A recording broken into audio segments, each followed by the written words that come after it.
Un Pentecostés hoy. Pentecostés, día de la iglesia del Señor. Producción radial de la Corporación Renovación Espiritual Carismática Católica de Boyacá y de la Escuela de Misioneros Juan Pablo II. Ya se derrama el Espíritu de Dios. Un Pentecostés hoy es promover nuestra conversión personal a Jesucristo nuestro Salvador mediante la acción decisiva del Espíritu Santo. Es realizar la nueva evangelización bajo la guía tutelar del Espíritu de Dios para la renovación y mayor edificación de la Iglesia. Director Juan González Torres. Pentecostés, día de la iglesia del Señor. Quiero gritar, mi Dios, tú eres grande y hermoso. Estimados oyentes, sean bienvenidos a este su programa radial Un Pentecostés Hoy. En este día reflexionaremos sobre qué es la fe cristiana católica.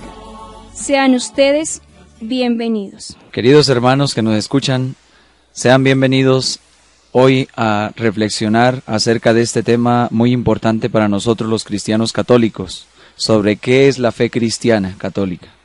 Primero reflexionemos qué es la fe. Según la raíz latina fides, la palabra proviene del latín fides, que significa creer, confianza, buena fe, promesa o palabra dada. La fe católica del latín fider, que tiene su significado confiar, es en la terminología religiosa el asentimiento firme de la voluntad a una verdad basada en la revelación divina, en la Sagrada Escritura, en la tradición viva de toda la Iglesia, en el magisterio de la Iglesia y en la analogía de la fe. Pero miremos qué es la revelación divina. Revelación divina significa que la verdad suprema le ha hablado al hombre y le ha revelado verdades que no son en sí mismas evidentes a la mente humana. O sea, la fe se da en el espíritu, en el interior, y es una gracia de Dios, no en la mente del ser humano. El Concilio Vaticano I dice: creemos que la revelación es la verdad. No ciertamente porque la verdad intrínseca de estos misterios se vea claramente a la luz natural de la razón, sino debido a la autoridad de Dios que la revela, pues Él no puede engañar ni ser engañado.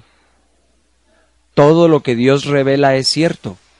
Dios ha revelado el misterio de la Santísima Trinidad, por lo tanto, este misterio es verdad. Miremos qué nos dice el Concilio Vaticano II en la Constitución Dogmática Dei Verbum, en el numeral 2. Dice la revelación en sí misma.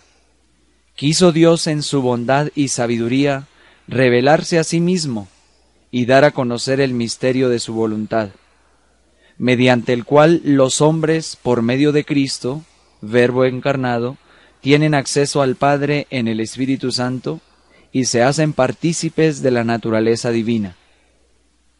En consecuencia, por esta revelación, Dios invisible habla a los hombres como amigos, movido por su gran amor, y mora con ellos, para invitarlos a su comunicación y recibirlos en su compañía.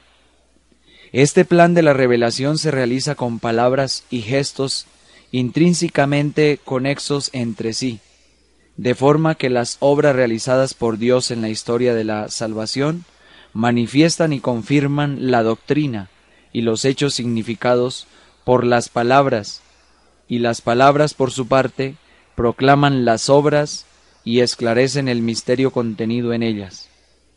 Pero la verdad profunda acerca de Dios y de la salvación humana se nos manifiesta por la revelación de Cristo, que es a un tiempo mediador y plenitud de toda la revelación. Esto es lo que consiste la revelación divina, Dios que se manifiesta a cada uno de nosotros, y ya lo veíamos lo que dice el magisterio de la Iglesia por medio de su Hijo mismo que viene a darse a cada uno de nosotros. Reflexionemos también acerca de la fe basada en la Sagrada Escritura. La Sagrada Escritura se ha de leer e interpretar con el mismo espíritu con que fue escrita. Por tanto, para descubrir el verdadero sentido del texto sagrado, hay que tener en cuenta el contenido y la unidad de toda la Sagrada Escritura. No es como algunos hermanos que se basan solamente en determinados textos, pero no miran el contenido y la comunión que existe entre todos los textos de la Sagrada Escritura. Miremos qué nos dice aquí también el Concilio Vaticano II, teniendo en cuenta la Sagrada Escritura. Se ha de interpretar con el mismo espíritu con que fue escrita, porque es que es el Espíritu de Dios quien en la Iglesia nos enseña, nos forma, nos educa y nos va mostrando esto que Dios nos quiere revelar a cada uno de nosotros. Miremos también la fe en la tradición viva de toda la Iglesia. En la Constitución Dei Verbum, numerales 8 y 9, acerca de la sagrada tradición, nos dice así la Iglesia: la predicación apostólica, que está expuesta de un modo especial en los libros inspirados, debía conservarse hasta el fin de los tiempos, por una sucesión continua. De ahí que los apóstoles, comunicando lo que ellos mismos han recibido, amonestan a los fieles que conserven las tradiciones que han aprendido de palabra o por escrito, y que sigan combatiendo por la fe que se les ha dado una vez para siempre.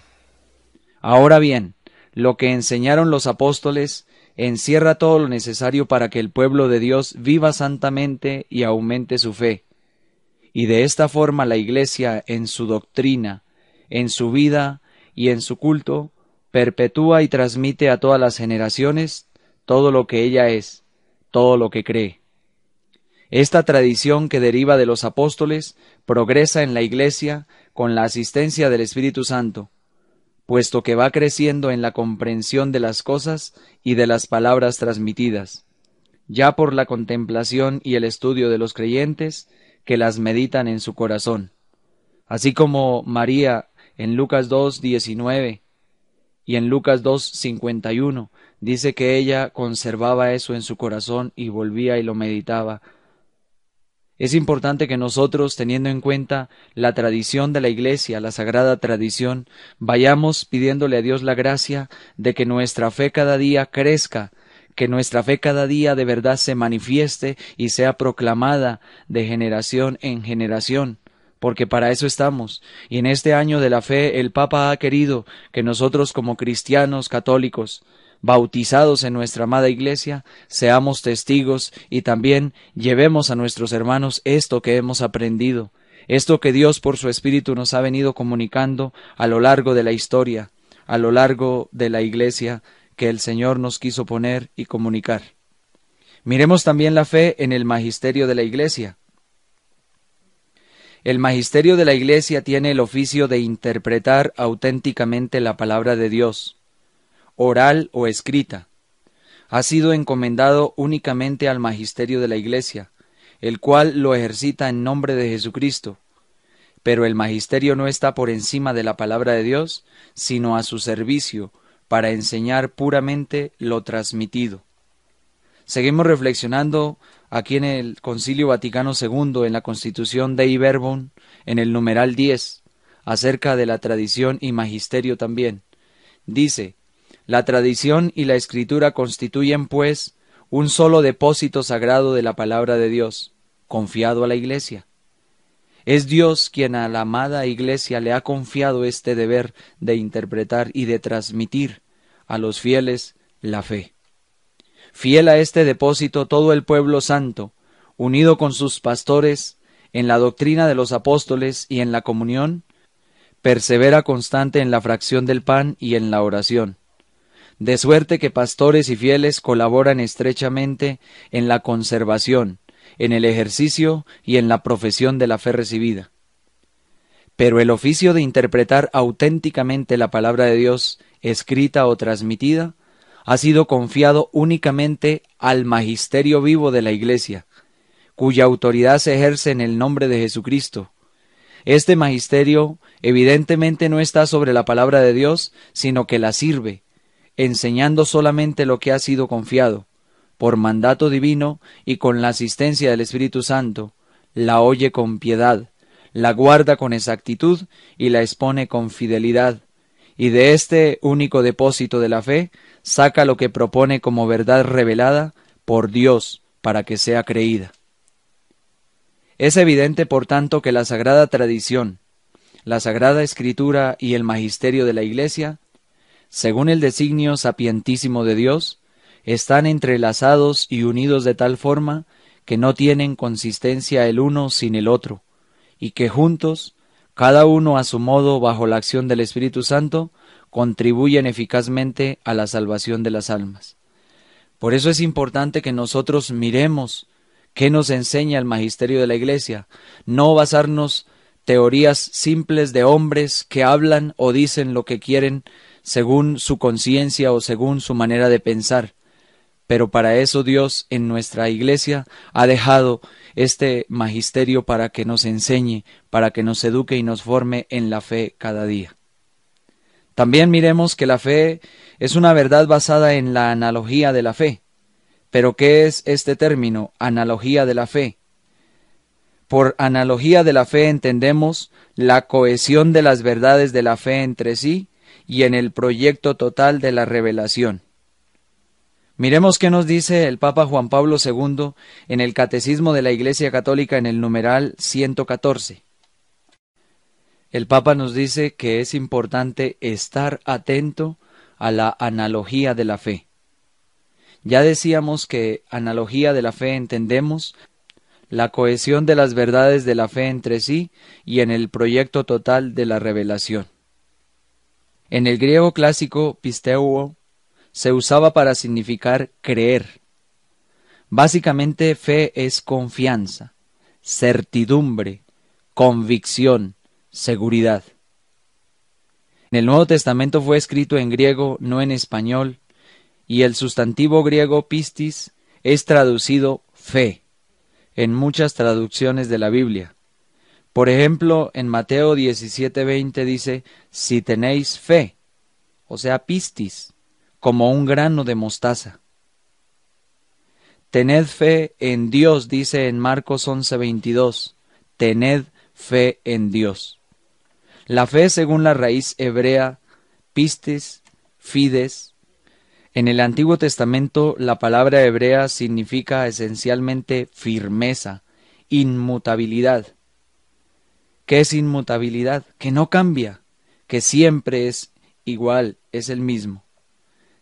En el Antiguo Testamento creer, estar firme en la forma causativa, creer, confiar, significa la actitud del hombre frente a Dios, que confía en Él, que nunca se desprende de Él.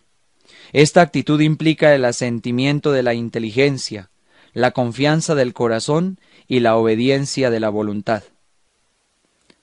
En el Antiguo Testamento también la confianza y la obediencia entran en primer término de la fe. Esto lo estábamos mirando según el Diccionario de la Biblia, editorial Herder, 1981. Según el vocabulario de teología bíblica, para la Biblia la fe es la fuente de toda la vida religiosa. Al designio que realiza Dios en el tiempo, debe el hombre responder con fe. Siguiendo las huellas de Abraham, padre de todos los creyentes, nos muestra Romanos 4:11 lo siguiente, que Abraham justamente recibió el rito de la circuncisión cuando aún no estaba circuncidado, como un sello o como una señal de que por su fe Dios lo había puesto en un estado de justicia. Si miramos en nuestra Biblia, en Hebreos 11, vemos que los personajes ejemplares del Antiguo Testamento vivieron y murieron en la fe, que Jesús lleva a su perfección. En Hebreos 12:2 nos dice también, y quiero leérselo a cada uno de ustedes, dice, levantemos la mirada hacia Jesús, que dirige esta competición de la fe y la lleva a su término. Él escogió la cruz en vez de la felicidad que se le ofrecía. No tuvo miedo a la humillación, y ahora está sentado a la derecha del trono de Dios. Palabra de Dios. Entonces Cristo por la fe, llegó hasta este momento grande de ofrecerse a cada uno de nosotros, y allí lo hizo en una cruz. Los discípulos de Cristo son los que han creído. Vamos a mirar qué nos dice Hechos 2:44. Todos los que habían creído vivían muy unidos, compartían todo cuanto tenían. Es la fe la que nos lleva a vivir unidos con Dios, pero también a vivir unidos con nuestros hermanos, porque si no, de nada serviría nuestra fe. En 1 de Tesalonicenses capítulo 1, versículo 7 dice que de este modo pasaron a ser un modelo para todos los creyentes de Macedonia y de Acaya, por su fe que los unía, tanto a Cristo, a la palabra que habían creído que Él les había transmitido, y también a eso que reflexionaban día tras día y que el Espíritu les movía a confiar cada día más en que era la gran verdad revelada a cada uno de ellos. Por eso hoy el Señor nos invita también a nosotros para que revisemos cuál es el contenido de nuestra fe. ¿Por qué estamos en esta amada Iglesia Católica? Si verdaderamente la fe que profesamos está cimentada en lo que veíamos anteriormente en esta reflexión, en la revelación divina, en la Sagrada Escritura, en la tradición viva de toda la Iglesia, en el magisterio de la Iglesia y en la analogía de la fe. Pidámosle al Señor nos ayude y que nuestra fe en Él crezca cada día más. Ya se siente, ya se siente, ya se siente el Espíritu